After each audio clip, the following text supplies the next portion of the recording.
La autosuficiencia eliminada, porque separados de mí, nada podéis hacer. Juan 15:5. Consciente de esta verdad en mi propio caso, busco sinceramente la ayuda del Espíritu de Dios, tanto en la predicación como en cualquier otro ejercicio espiritual que haga, pues separado de Él nada puedo hacer. Es un hecho notable que todas las herejías que han brotado en el seno de la Iglesia cristiana han tenido la tendencia a deshonrar a Dios y a adular al hombre. Siempre han guardado la exaltación de la naturaleza humana como su refugio, si no es que como su meta abierta, y han buscado el abatimiento de la soberanía de la gracia divina. Estos falsos profetas quieren derramar lustre sobre la cabeza de la criatura rebelde y depravada y robarle a Dios la gloria que es debida a su nombre. Por otro lado, las doctrinas del Evangelio, comúnmente conocidas como las doctrinas de la gracia, se distinguen sobre cualquier otra doctrina por esta peculiaridad, es decir, que abaten a la criatura a un lugar muy bajo y nos presentan al Señor Jehová sentado en un trono elevado y exaltado. Tan cierto es esto, que el cristiano más ignorante, aun si es incapaz de refutar un discurso erróneo, sería capaz de descubrir su falsedad, determinando si glorifica al hombre a costa de Dios. El más pequeño bebé en la gracia puede llevar esta prueba consigo. En medio de la diversidad de opiniones que lo circundan, siempre puede juzgar, y hacerlo infaliblemente, por cierto, acerca de la verdad o la falsedad de una doctrina, probándola de esta manera: ¿glorifica a Dios? Si lo hace, es verdadera. ¿Exalta al hombre? Entonces debe ser falsa.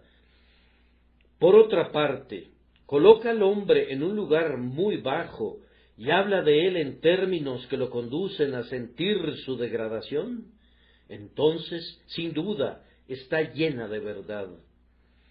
Y pone la corona sobre la cabeza de Dios, y no sobre la cabeza del libre albedrío del hombre, o de su libre agencia, o de las buenas obras.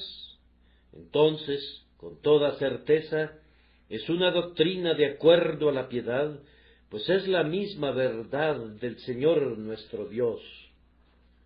Mi texto, que es la propia palabra de Cristo, contiene una doctrina que pertenece a la categoría que habla en contra de la exaltación de la humanidad y echa por tierra sus elevadas esperanzas y desdeña sus altivas miradas.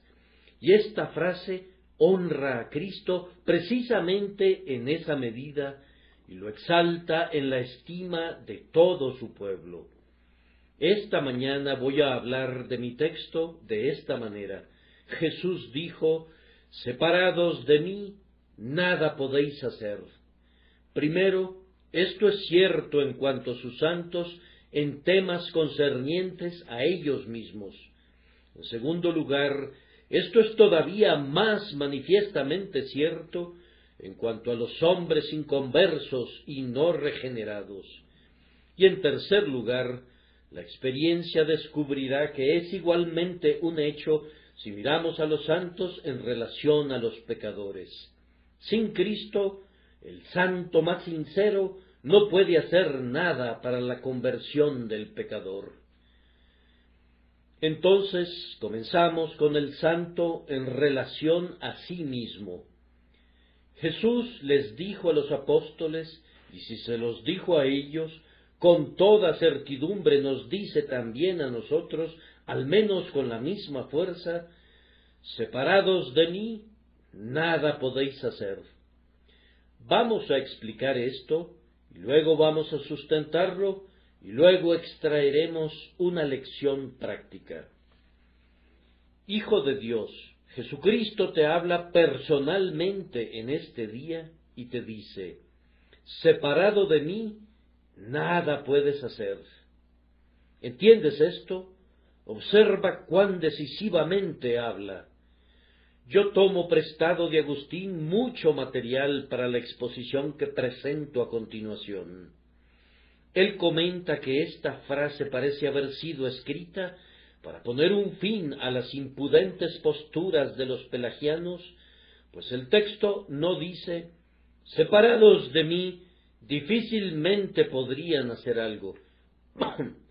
Será con extrema dificultad que podrán cumplir una buena obra o alcanzar un propósito santo. No, pone el hacha mucho más decisivamente a la raíz. Dice: separados de mí, nada podéis hacer.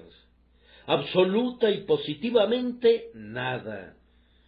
¿Cómo? No dice que si busco y me esfuerzo, si concentro todas mis energías en un solo punto, si concentro todas mis facultades en un propósito, ni aun así podría lograrlo.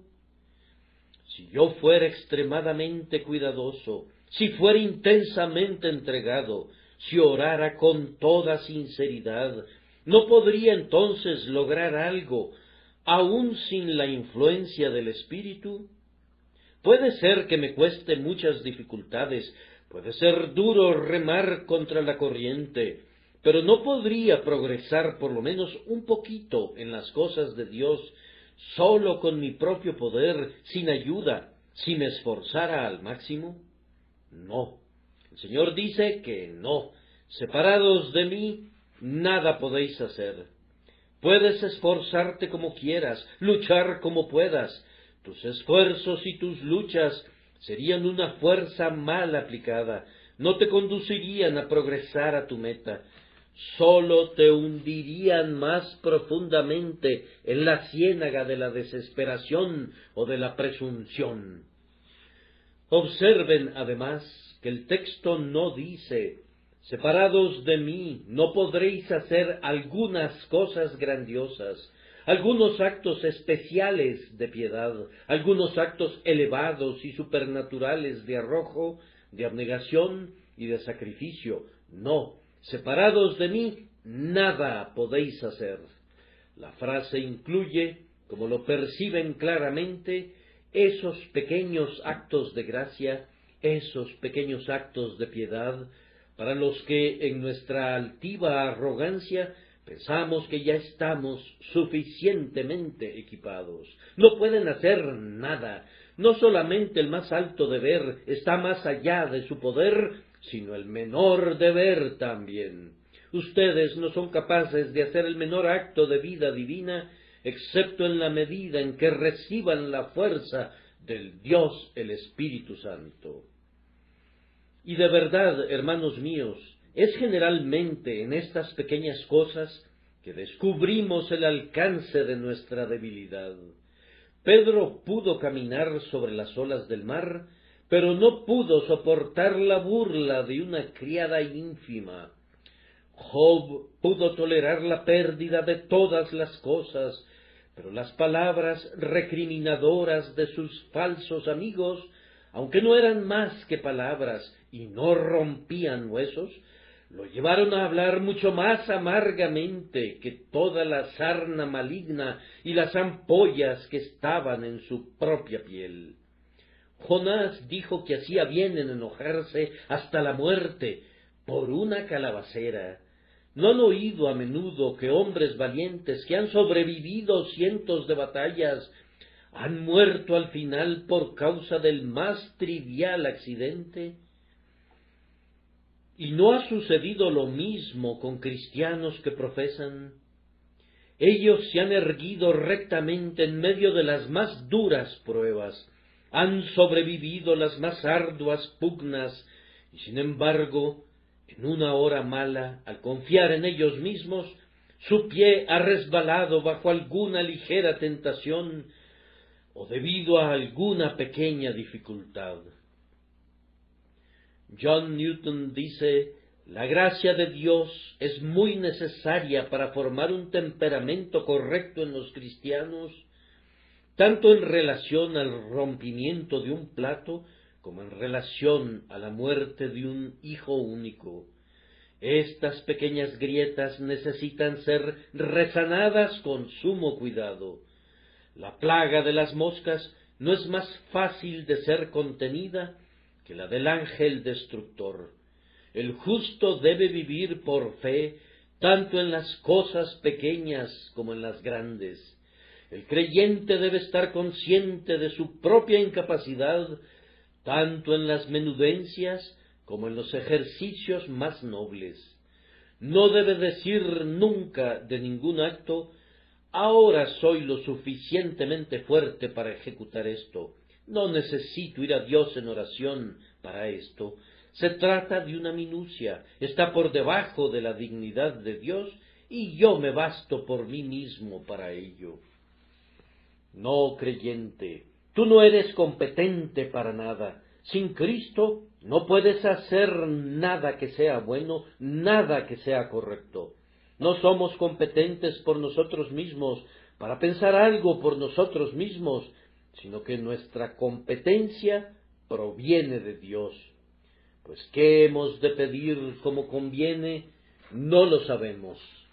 Cada día sentimos de verdad que querer está presente en nosotros, pero ¿cómo hacer lo que queremos? No lo sabemos.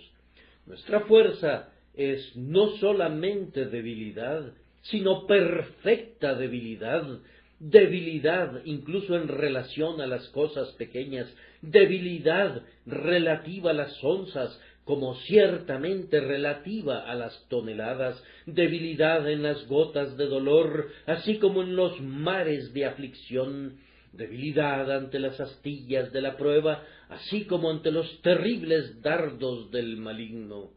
En todo, cristiano, eres impotente, separado del Señor, que es tu fortaleza y tu salvación.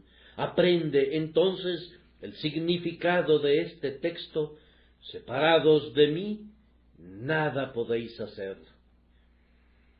Para explicar más el significado de este pasaje, permítanme notar que Cristo no dijo: separados de mí, nada podéis perfeccionar, sino separados de mí, nada podéis hacer. El pelagiano podría admitir, tal vez, que el cristiano no puede completar una buena obra sin ayuda, pero piensa que podría ser mucho en esa dirección. Dice: si no termina la obra, puede comenzarla. Si no es la omega, al menos puede ser el alfa. Si no puede aportar la gloriosa piedra cimera y levantarla con grúa a la sublime altura en la que debe quedar por siempre y para siempre, al menos puede cavar los cimientos y quedarse sobre la primera piedra oculta. No, dice Cristo, separados de mí, nada podéis hacer. Lo mismo sucederá en aquel último salto glorioso, cuando el creyente brinque desde su lecho de muerte hasta la tierra de los vivientes. Toda su fortaleza debe provenir de Dios, y lo mismo debe ocurrir en ese primer paso tembloroso, cuando venga Cristo como un penitente y descanse su alma en él. Cuando estés a punto de iniciar algún proyecto, no digas: yo voy a comenzar esto, y luego Dios me dará gracia para compensar mis deficiencias, pero voy a confiar en mí hasta donde pueda. ¡Ah, necio! Tu cuchara de albañil está llena de argamasa endeble. Tú construyes con madera, heno y hojarasca. No solamente no puedes hacer mucho separado del Espíritu de Dios, sino que no puedes hacer nada en lo absoluto. Si estás separado de Dios, no puedes ni levantar un dedo, ni meter mano en una obra espiritual. No te puedes poner el manto blanco de gloria, es más, no te puedes despojar de la mortaja encerada de tu muerte. Incluso esto deben hacerlo por ti desde el principio hasta el fin. Y ahora vamos a proceder a colocar el significado bajo una potente luz. Puede ser que algunos comenten: bien, podría interpretarse que el texto diga que el creyente no puede comenzar nada bueno, pero una vez que es comenzado, podría ser de gran ayuda para Dios el Espíritu Santo en su propia salvación. Él podría ser algo separado del Espíritu. Ah, hermanos míos, cuando el Espíritu de Dios está con nosotros, hacemos mucho. Cuando Él está en nosotros, nos convierte en el instrumento de nuestra propia liberación.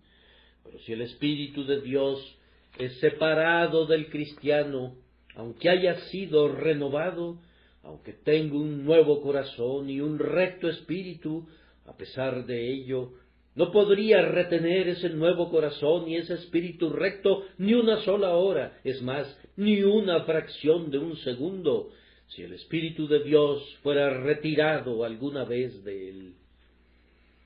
No hay apoyo para la nueva vida en el suelo natural de la condición humana. Cada trozo de terreno en el que se nutre la dulce flor del paraíso en nuestro corazón tuvo que ser traído aquí desde el cielo, pues nuestro corazón es naturalmente una roca demasiado infructífera para producir alguna subsistencia para las plantas del paraíso. Si en nuestra alma fluye un río de agua de vida, su nacimiento está en las montañas del eterno propósito de Dios. El río no cuenta con manantiales tributarios en nuestro corazón. La carne no puede prestarle ninguna ayuda al espíritu. La naturaleza no regenerada puede ser un gran impedimento para la gracia, pero no puede ser nunca una ayuda. El apóstol Pablo no estuvo convencido nunca que el hombre viejo fuera una ayuda para el hombre nuevo. Si hubiera sido una ayuda, no habría clamado: «Miserable de mí, ¿quién me librará de este cuerpo de muerte?». Le habría dado la mano a ese cuerpo de muerte y le habría agradecido su ayuda si le hubiese prestado alguna, pero sintió que era tan inútil como lo sería un esqueleto muerto, podrido, corrupto, inmundo y nocivo que hubiera sido encadenado a una persona viva. Cuando nos despojemos del yo y del poder del yo, entonces seremos fuertes. Pero toda la fuerza de la naturaleza no es sino una debilidad para la gracia, y todo el poder y la energía de la carne no son sino un obstáculo para el Señor y no una ayuda para Él.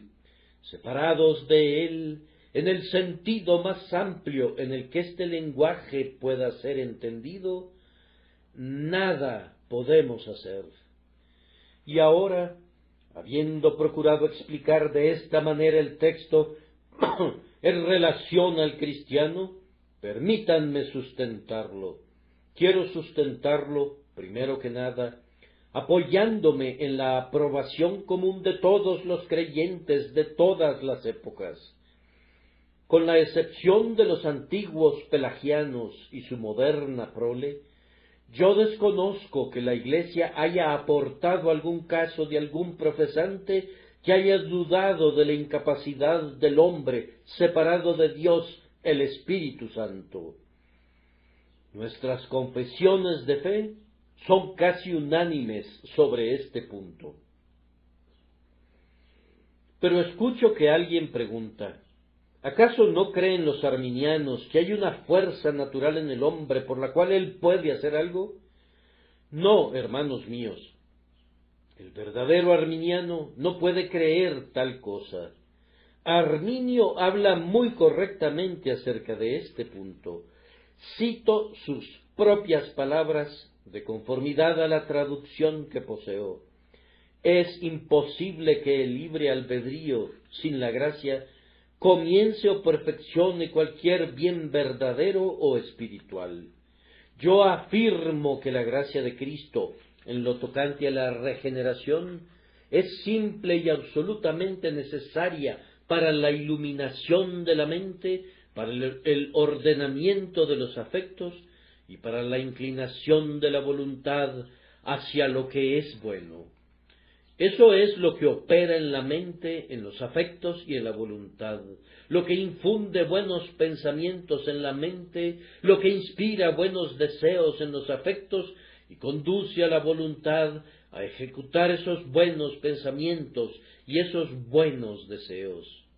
Va por delante, acompaña y sigue, provoca, ayuda y obra en nosotros el querer y obra con nosotros para que no queramos en vano. Previene tentaciones, está junto a nosotros y nos ayuda en las tentaciones.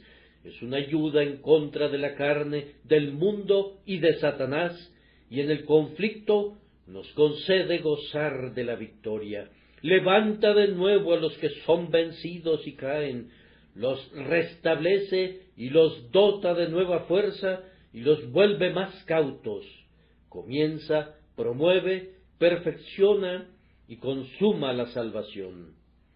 Yo confieso que la mente del hombre natural y carnal está entenebrecida, que sus afectos son depravados, que su voluntad es refractaria y que el hombre está muerto en el pecado.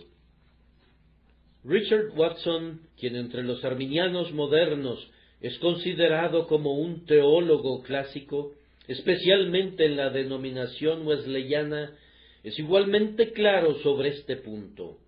Él admite plenamente que el pecado de Adán introdujo en su naturaleza tal impotencia radical y tal depravación que es imposible que sus descendientes hagan algún esfuerzo voluntario tendiente a la piedad y la virtud. Y luego cita con gran aprobación una expresión de Calvino, en la que Calvino dice: el hombre está tan completamente hundido como anegado por una inundación, que ninguna parte suya es libre de pecado, y por tanto todo lo que procede de él es considerado pecado. Es muy satisfactorio contar con estos testimonios relacionados con la doctrina común de la Iglesia. Yo sé que algunos arminianos no creen ni siquiera lo mismo que creyeron Arminio o Richard Watson.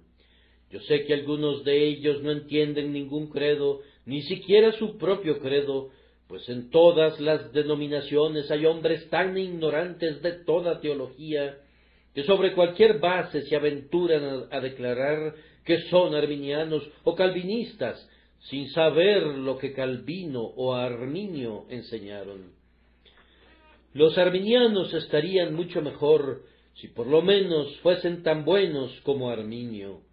A pesar de lo que se haya desviado de la fe en algunos aspectos, no fue un hereje ni la mitad de confundido, como lo son multitudes de sus seguidores, pues en algunos puntos era un defensor tan firme y tan resuelto de la fe como lo fue el propio Calvino. Mis queridos amigos, en vez de quedarnos más tiempo en este punto, déjenme hacer una o dos observaciones más. Supongan por un momento que la doctrina de nuestro texto no fuera verdadera y que los cristianos tuvieran el poder en sí mismos para hacer algo. Tomen sus Biblias cuando lleguen a casa y vean qué gran cantidad de promesas de la palabra de Dios se quedarían sin ninguna validez para ustedes. Dios no hizo nunca una promesa que no fuera necesaria. Ahora, si yo tuviera fuerza por mí mismo, Dios ciertamente no hubiera necesitado hacerme la promesa de darme su fuerza. Pero puesto que hay muchísimas promesas en las que está escrito, Él da fuerza al cansado y multiplica las fuerzas al que no tiene ningunas, puesto que se nos dice a menudo que los muchachos se fatigan y se cansan, los jóvenes flaquean y caen, pero los que esperan a Jehová tendrán nuevas fuerzas. Creo que pueden ver que la simple existencia de estas promesas comprueba que son necesarias, y si las necesitamos, es debido a que el hombre es débil. Además, ¿Qué pensaríamos de las alabanzas de los santos? ¿No han escuchado a lo largo de toda la Escritura que atribuyen su fortaleza y su poder a Dios? ¿Acaso no confesaron todos ellos, desde el primero hasta el último, que todos sus frescos manantiales estaban en Él, que Él, el Señor Jehová, era su fortaleza y su cántico, y se había convertido en su salvación?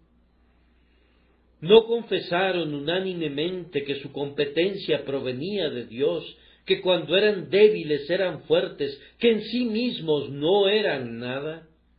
Pregunto, ¿qué opinan de estas alabanzas? ¿Qué son?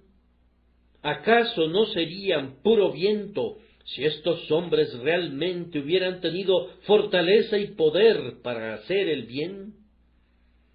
¿Y qué son los himnos delante del trono, esos eternos clamores de la salvación pertenece a nuestro Dios que está sentado en el trono y al Cordero? ¿Cómo podrían atribuir poder y dominio y fortaleza a Él por siempre y para siempre si ellos hubieran tenido poder? ¿No debería haber una melodía entremezclada mientras cantan al poder de la gracia? ¿No debería haber algunos interludios en los que canten también al poder de la naturaleza?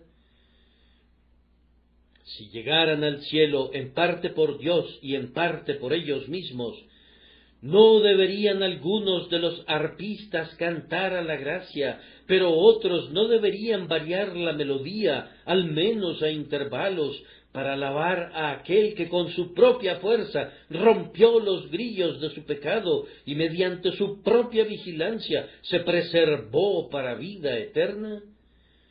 Pensar así es una blasfemia. Oh no, hermanos míos, es debido a que no tenían poder en la tierra, excepto el que Dios les dio, que no tienen cántico en el cielo, excepto el cántico que exalta y alaba a Dios. Supongo que otros argumentos adicionales son innecesarios, pero permítanme mencionar uno más. Si así fuera, que el hombre tuviera poder en sí mismo, ¿cuál sería la necesidad del oficio del Espíritu Santo?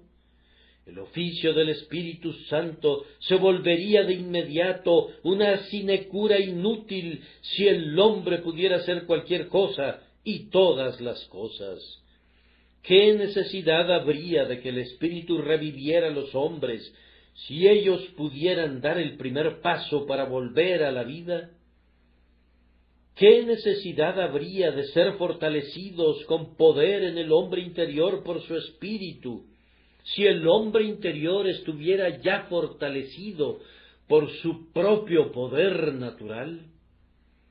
¿Qué necesidad habría de que el Espíritu enseñara diariamente al pueblo de Dios si ellos pudieran instruirse a sí mismos? ¿Qué necesidad habría de que yo orara, sosténme, si yo pudiera sostenerme a mí mismo? Si tuviéramos fuerza propia, las oraciones para recibir ayuda espiritual serían peticiones de misericordias innecesarias. Yo afirmo que si el hombre poseyera la suficiente gracia para evitar el pecado durante una hora por sí mismo, no sería necesario que orara, al menos durante esa hora. ¿Para qué querría más fortaleza de la que necesita? ¿Habría de recibirla para luego gastarla en sus lascivias? Si fuera posible que yo llevara a cabo una sola acción santa, separado del Señor Jesús, entonces déjenme completar esa sola acción separadamente de Él. Permítanme prescindir del Espíritu Santo durante ese tiempo. Pero ustedes se rebelan ante esa idea. Veo que les causaría horror que yo continuara hablando así.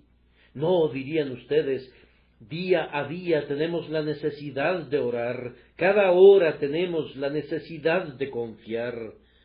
Alma mía, En Dios solamente reposa, porque de Él es mi esperanza. Me veo forzado a sentir cada día que no puedo hacer nada sin Él. Mi fortaleza es enteramente suya. El simple hecho de que los oficios del Espíritu Santo sean necesarios, por experiencia propia, demuestra que no podemos hacer nada separados de Él. Ahora apliquemos la doctrina. Descubrimos aquí una razón para la más profunda humildad. Creyente, ¿estás orgulloso porque has prestado un pequeño servicio a la Iglesia y a tus tiempos? ¿Quién te distingue y qué tienes que no hayas recibido? ¿Quién encendió tu lámpara y quién te mantiene alumbrando e impide que te apagues? ¿Has vencido a la tentación? No levantes tu estandarte, no condecores tu propio pecho con gloria, pues ¿quién te hizo fuerte en la batalla? ¿Y quién afiló tu espada y te permitió dar en el blanco? Recuerda, no has hecho absolutamente nada por ti mismo. Si en este día eres un vaso para honra, dorado y decorado, si ahora eres un vaso precioso, lleno del perfume más dulce, tú no te hiciste a ti mismo. Tú eres arcilla y Él es el alfarero. Si eres un vaso para honra, no eres un vaso para tu propia honra, sino un vaso para honra de aquel que te hizo. Si hoy estás en medio de tus semejantes, como los ángeles están sobre los espíritus caídos, como un elegido, distinguido de ellos, recuerda, no fue nada bueno en ti lo que te convirtió en escogido, ni ha sido ninguno de tus propios esfuerzos, ni tu propio poder lo que te ha levantado del lodo cenagoso y lo que ha puesto tus pies sobre peña y lo que enderezó tus pasos. Quita tu corona de tu altiva cabeza y pon tus honores a los pies de Él, que te ha dado todo. Ven con los querubines y los serafines, y vela tu rostro y clama, no a nosotros, oh Jehová, no a nosotros, sino a tu nombre da gloria por siempre y para siempre. Y cuando estés así postrado con humildad, debes estar preparado a aprender otra lección, es decir, no debes depender otra vez de ti. Si tienes que hacer algo, no salgas a hacerlo apoyándote en un brazo de carne. Primero dobla tu rodilla y pídele poder a quien te hace fuerte, y luego regresarás de tu labor en medio del regocijo.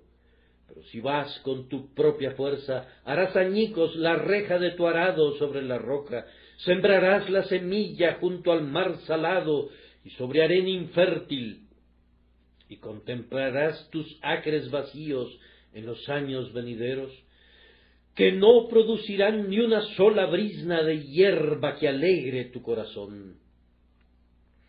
Confiad en Jehová perpetuamente, porque en Jehová el Señor está la fortaleza de los siglos, pero esa fortaleza no está disponible para ti en tanto que descanses en alguna fuerza propia. Él te ayudará si eres como un gusano, pero si quieres ser fuerte en ti mismo, retirará su propio poder de ti y causará que tropieces y caigas, y si tropiezas, considera como una dicha que no termines convertido en añicos. Aprende entonces la gracia de depender diariamente de Dios y hazlo constantemente con la debida humildad. Hermanos y hermanas míos, quiero hablar sinceramente antes de abandonar este punto, pues se trata de un vicio común a todos nosotros, volvernos independientes. Recibimos un surtido de gracia en nuestra mano y pensamos que gastaremos el dinero de nuestro bolsillo antes de recurrir al tesoro de nuestro Padre. Si tenemos un poco de fe y nuestro Señor nos honra con el gozo de su presencia, entonces nos engreímos de tal manera que clamamos: mi monte está firme, no seré jamás conmovido. Ah, siempre hay una prueba a la mano. ¿No es cierto que nosotros nos generamos la mayoría de nuestras pruebas por nuestra jactancia y encendemos nuestro propio horno con el combustible de nuestra altivez? Si fuésemos más semejantes a los niños y descansáramos más simplemente en el poder del Espíritu, ¿no seríamos más felices? ¿Acaso Dios nuestro Padre no esconde su rostro? Porque si viéramos demasiado su rostro, ¿podríamos exaltarnos sin medida? ¿Acaso esa espina no rasga nuestra carne, porque de otra manera permaneceríamos acostados sobre el lecho de la seguridad carnal y dormiríamos durante todo el día? Oh, podríamos estar siempre en la cima de la montaña, si no tuviésemos cabezas tan aturdidas y pies tan resbalosos. Podríamos tener siempre nuestras bocas llenas de dulzura, si no fuera porque somos tan débiles que no podemos soportar siempre estas dulces cosas y debemos dar un trago de ajenjo para ser conducidos otra vez mediante un tónico amargo a un estado saludable de alma. Yo oro para que ustedes busquen quedar postrados en el suelo delante de nuestro Dios, pues cada pulgada que nos alzamos por sobre el suelo es una pulgada demasiado alta. No se trata de una pulgada hacia el cielo, sino de una pulgada hacia el infierno. Cada gramo de fortaleza propia que ganemos es un gramo de debilidad, y cada partícula de confianza en sí mismo no es sino una nueva partícula de veneno aplicado a nuestras venas. Buen Dios, líbranos de toda confianza en el yo y de toda seguridad carnal. Ahora me encamino a la segunda parte de mi sermón, en la cual me detendré brevemente, pero hablaré de todo corazón. Separados de mí, nada podéis hacer. Si esto es válido para el santo, afirmamos que es igualmente válido, aunque debería decir más contundentemente válido, en cuanto al pecador. En vez de hacer una división didáctica aquí, como lo hice con el primer encabezado, permítanme hablar de inmediato a la conciencia. Pecador, el Hijo de Dios que ha sido revivido y renovado, siente que separado de Cristo nada puede hacer. ¿Cuánta mayor validez tiene esto para ti? Pues tú estás absolutamente muerto en delitos y pecados. Aunque el pámpano esté en la vid y haya sido injertado en el buen olivo, no puede producir ningún buen fruto sin el tronco. ¿Cuánto menos puedes esperar hacer algo tú? Pues ni siquiera estás injertado, sino que perteneces al olivo silvestre.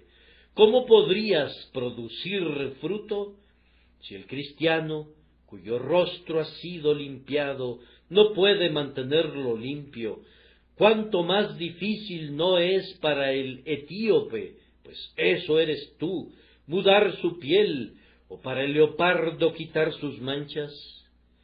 Si cuando el creyente es sanado de su lepra, siente que la lepra podría brotar cada día, si no fuera por el constante poder milagroso del buen médico, ¿cuánto menos podrías tú limpiarte a ti mismo, estando contaminado por completo por la lepra del pecado? Pecador, es cierto en cuanto a ti que, a menos que seas visitado por el Espíritu Santo, a menos que seas unido a Cristo, nada puedes hacer.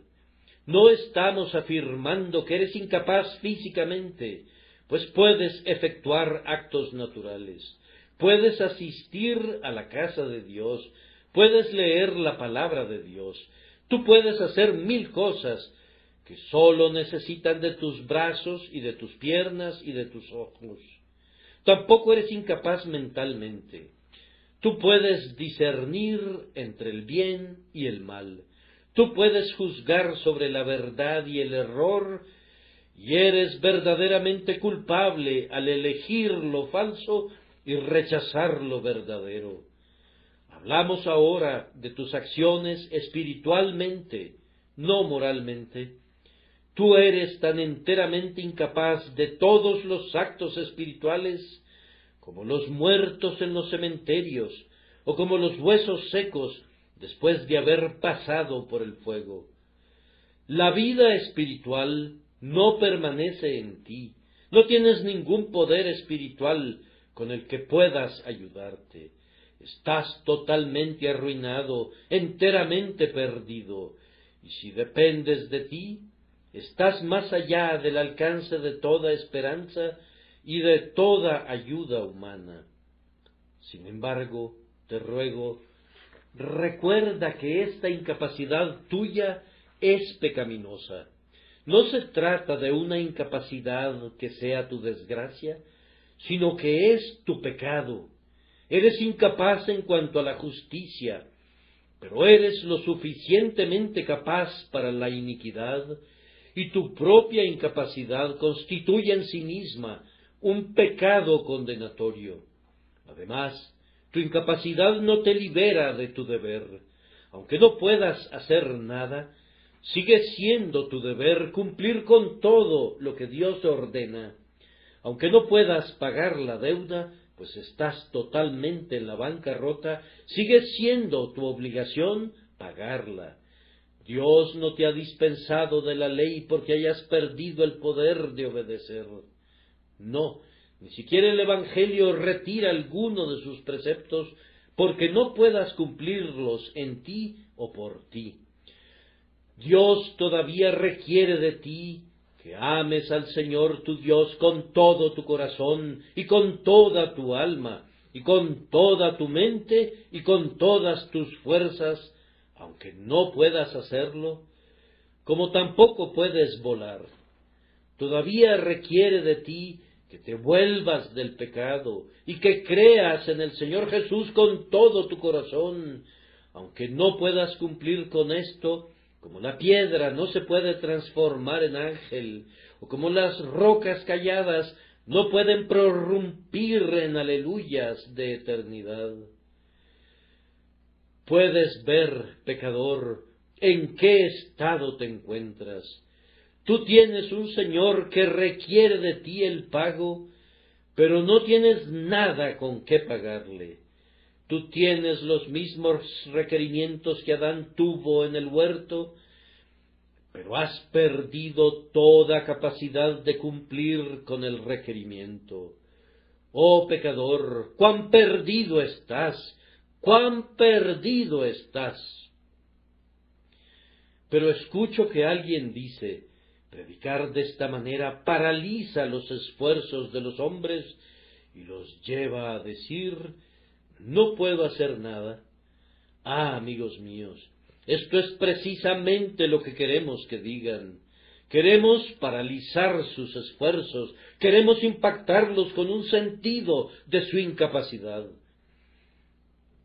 No crean que voy a negar o que voy a sustraerme a las consecuencias de esta verdad en la conciencia del pecador. Es precisamente allí donde quiero conducirlo. El arminiano busca conducir a los hombres a la actividad. Yo no busco llevarlos a la actividad al principio, sino a un sentido de su incapacidad, pues entonces, cuando han llegado a conocer su incapacidad, entonces Dios el Espíritu obra en ellos y entonces comenzará la actividad. Pero la actividad separada de un sentido de incapacidad equivale a poner al pecador en un sendero que parece conducirlo al cielo, pero que realmente lo llevará al infierno. No me importa que se diga que miles de personas han sido convertidas por una predicación contraria a esta. La conversión de la mayoría de esas personas ha sido una falacia. Estuve recientemente en un distrito en el que un muy excelente hermano en Cristo había obrado un muy gran avivamiento. Se decía que casi cada persona del pueblo había sido convertida, pero el pueblo sigue siendo tan borracho, tan profano, tan blasfemo en este día, como lo fue anteriormente. Estoy persuadido de que mucha de la agitación y de los delirios fanáticos que han deshonrado al verdadero movimiento de avivamiento no se deben a la obra de Dios, sino a la obra del propio Satanás. Quiero discernir entre lo precioso y lo vil. Dios ha desnudado su brazo y multitudes han sido convertidas durante estos últimos años por una verdadera obra de avivamiento. Pero esa agitación que ha acompañado a algunos de estos avivamientos no es nada más que la agitación de las pasiones de los hombres. Ha hecho que los hombres lloren por sus padres, pero no por sus pecados. Los ha hecho clamar por sus hijos, pero no por sus almas. Los ha hecho temblar por el momento, pero no ha alcanzado lo íntimo de sus corazones. Necesitamos que el Señor venga de nuevo con el aventador en su mano para limpiar su era. Puede ser que yo enuncie una verdad ingustable, pero en la era se está acumulando ahora la paja, y los predicadores están recibiendo en las iglesias hombres que necesitarán ser echados fuera otra vez. Podrán ser recibidos con sonido de trompeta, pero tendrán que ser arrojados fuera por la puerta trasera con gritos de llanto, porque no fueron convertidos salvadoramente a Dios. Yo siento en mi propia conciencia que no estaría limpio de la sangre del hombre, a menos que afirmara que cualquier conversión que no demuestre una conciencia de la pérdida y ruina totales del hombre, cualquier conversión que no enseñe al hombre el hecho de que no puede hacer nada, es una conversión de la que necesita convertirse y un arrepentimiento del que necesita arrepentirse. Además, escucho que otro me dice: debe ser algo malo conducir a los hombres a sentir que no pueden hacer nada. No es nada malo. Dios quiera que todo hombre lo sienta en su propia alma. Pero, dirá alguno, yo conocí a un hombre que solía decir que no podía hacer nada y que por tanto no intentaría hacer nada. Amigo mío, lo que ese hombre dijo es una cosa, lo que sintió es otra. Me aventuro a afirmar que ese hombre no creía en lo que dijo, pues de otra manera no habría agregado la última frase. Él pensó en su propio corazón que podía creer y que podía arrepentirse y que podía ser salvo cuando quisiera. Todavía atesoraba en su alma la falacia de que un buen día, cuando se encontrara en una etapa más conveniente, vendría a Cristo. Ese era su pensamiento más íntimo. Lo que dijo no fue sino un pretexto para resguardar su conciencia de la reprimenda. Vamos, hombres y mujeres, si pudieran ser conducidos a sentir que están tan perdidos, tan arruinados, que no pueden hacer nada, se llenarían de temblor y desconfianza, y entonces clamarían en medio de su horror: Señor, sálvame que perezco. Dios, sé propicio a mí, pecador. Repito, es debido a que no lo sienten, sino únicamente dicen que lo sienten. Por tanto, cuando lo dicen, lo convierten en una excusa a causa de la falta de sentimiento. Le pido a Dios el Espíritu que los hiera ahora con un sentido de impotencia, para que de inmediato se postren con el rostro en la tierra y sientan en lo íntimo de su corazón que su salvación está en las manos de Cristo, y no en sus propias manos, y que si son salvados, debe ser por la obra de gracia en ustedes y de gracia para ustedes. No puede ser su propia obra, puesto que no tienen poder para llevarla a cabo en y por ustedes mismos. Si sólo pudiera llevarlos hasta ese punto. Oh Dios mío, lleva al pecador allí. Te ruego que lo lleves allí. Pobre pecador, si ya has llegado hasta ese punto, Dios ha comenzado una buena obra en ti. Yo te digo que si has llegado a conocer verdaderamente esta verdad en el centro de tu corazón, Dios el Espíritu ha comenzado a salvarte y Él acabará la obra de su propia mano. No me malinterpretes. Si dices simplemente, yo no puedo hacer nada, cualquiera puede decir eso, eso no es la obra del Espíritu. Pero si sientes que no puedes hacer nada, entonces es la obra del Espíritu. ¿No es esta una doctrina muy ingustable? A muchos de mis oyentes no les gusta ahora. Tal vez cuando se vayan dirán, dura es esta palabra, ¿quién la puede oír? Yo no espero que el hombre natural reciba una verdad espiritual. Si la han recibido, le doy gracias a Dios por ello. El que los desvistió, los vestirá. El que te ha matado esta mañana, te revivirá. El que te ha hecho sentir que no puedes hacer nada, te fortalecerá para hacer todas las cosas. Si pudieras ver en el fondo de tu tesoro, verías que no queda ni un centavo allí.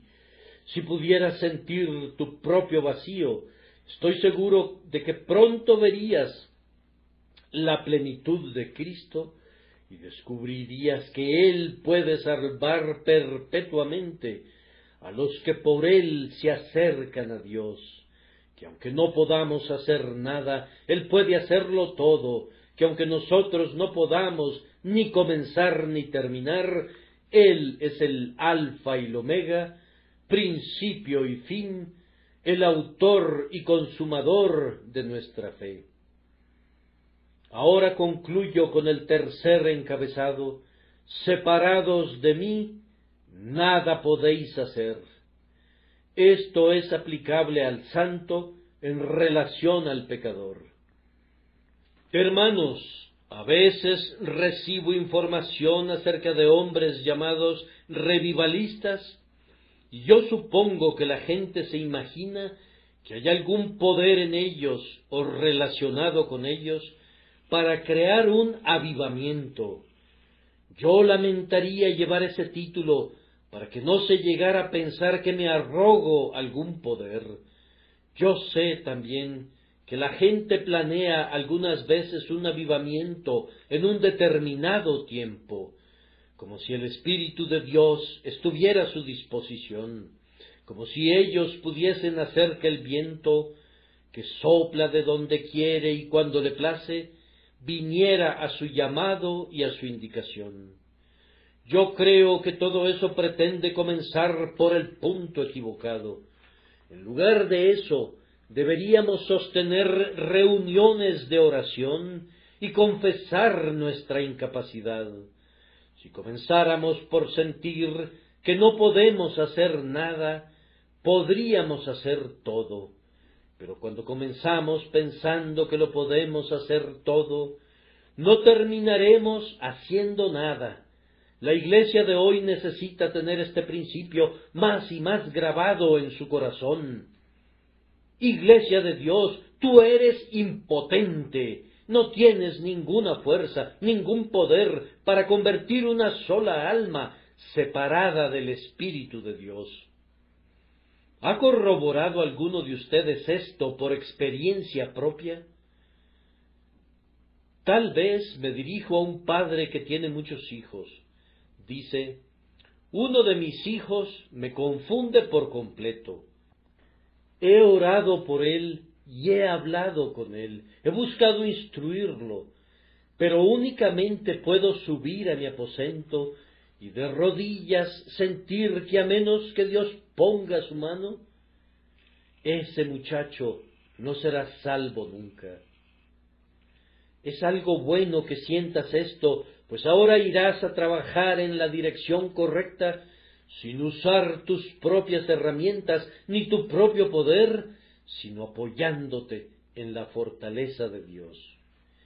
Y yo también subo al púlpito, y si sintiera que puedo predicar, ¡ay! Podría predicar con las lenguas de los hombres y de los ángeles, no solo yo, sino todos mis hermanos en el ministerio, todos podríamos predicar vehemente y denodadamente, pero no habría ningún poder en nuestra predicación para ganar ni un alma, separados del Espíritu de Dios que sale con la palabra. Necesitamos que los ministros sientan siempre que no es la simple adaptación del sermón a la salvación de las almas, sino la aplicación de ese sermón al alma. No es el simple hecho que somos denodados, sino la energía del Espíritu que sale con nuestro denuedo para revivir el corazón y despertar la conciencia. Maestros de escuelas dominicales, ustedes necesitan sentir esto. No los desalentará, no los paralizará, los hará fuertes, pues cuando somos débiles, entonces somos fuertes. Necesitan sentir que no pueden convertir a un niño de su clase de la misma manera que no podrían crear un mundo, que no pueden cambiar un corazón, como tampoco podrían hacer que un océano se encendiera en llamas, ni podrían forzar al sólido granito para que cabalgara sobre fuentes líquidas hasta el cielo. Ustedes saben que esto está en las manos de Dios y no en las manos de ustedes. A ustedes les corresponde usar los medios, pero corresponde a Dios obrar el resultado. Vayan entonces todos ustedes, amados de su Dios, a sus distintos trabajos, haciendo a un lado su propia confianza y dependiendo simplemente, enteramente y plenamente en Dios. Creo que se haría mucho más bien en el mundo si algunos de aquellos que tratan de hacer el bien miraran menos a su propio poder carnal para hacerlo. Quiero decir con esto que si tuviesen menos poder aparente, tendrían más fuerza. Hay una historia contada por Toplady acerca de un doctor Geiss, un hombre muy instruido. Él tenía el hábito de preparar sus sermones muy cuidadosamente y solía leerlos muy acuciosamente. Hizo esto durante muchos años, pero nunca se supo que un pecador fuera salvado por medio de este hombre, nunca se dio tal maravilla. El pobre buen hombre, pues era un hombre entregado y deseaba hacer el bien, estaba un día orando en el púlpito, pidiéndole a Dios que lo hiciera un ministro útil. Cuando hubo terminado su oración, quedó completamente ciego. Tuvo suficiente control de sí mismo para predicar el sermón de manera improvisada, aunque lo había preparado previamente con notas. La gente no notó su ceguera. Cabe decir que no habían oído nunca antes al doctor predicar un sermón como ese. La gente prestó una profunda atención. Varias almas fueron salvadas. Como pudo, bajó del púlpito y comenzó a expresar su profunda tristeza porque había perdido su vista. Pero una buena anciana que estaba presente le dijo, tal vez de manera poco amable, aunque cierta: «Doctor, Nunca antes le habíamos oído predicar de esa manera. Y si eso es el resultado de que se haya quedado ciego, es una lástima que no se haya quedado ciego hace 20 años, pues ha hecho más bien hoy que durante 20 años. Así que no sé si sería bueno que algunos de los finos lectores de sermones se quedaran ciegos, si se vieran forzados a ser menos sofisticados en la preparación de sus sermones, si abandonaran una media docena de palabras duras que siempre anotan tan pronto se les ocurren, usándolas como piedras en medio del sermón, si cuando subieran al púlpito, aunque fueran condenados por los críticos por hablar un lenguaje vulgar, hablaran de cosas sencillas que la pobre gente pudiera apreciar, si sólo hiciesen eso con la ayuda de Dios, la ausencia de su poder mental sería el medio de mayor poder espiritual, y tendríamos un motivo para dar gracias a Dios, porque el hombre se vería disminuido y porque Dios brillaría con mayor resplandor. Pues ¿qué son los muchos hombres ilustres, sino ventanas de cristal manchado que impiden el paso de la luz? Oh, que contáramos con más hombres que fueran como el transparente cristal de la cabaña del hombre pobre, para dejar que la luz de Dios brillara a través de ellos. Que la Iglesia sienta que su poder no es poder mental, sino poder espiritual, no con ejército ni con fuerza, sino con mi espíritu, ha dicho Jehová de los ejércitos. Entonces la Iglesia podría usar todos sus conocimientos, y toda su educación, y toda su elocuencia. Los usaría bien también si no sintiera que son sus propias armas en las manos de Dios las que derriban ciudadelas. Que Dios añada su bendición por Jesucristo nuestro Señor.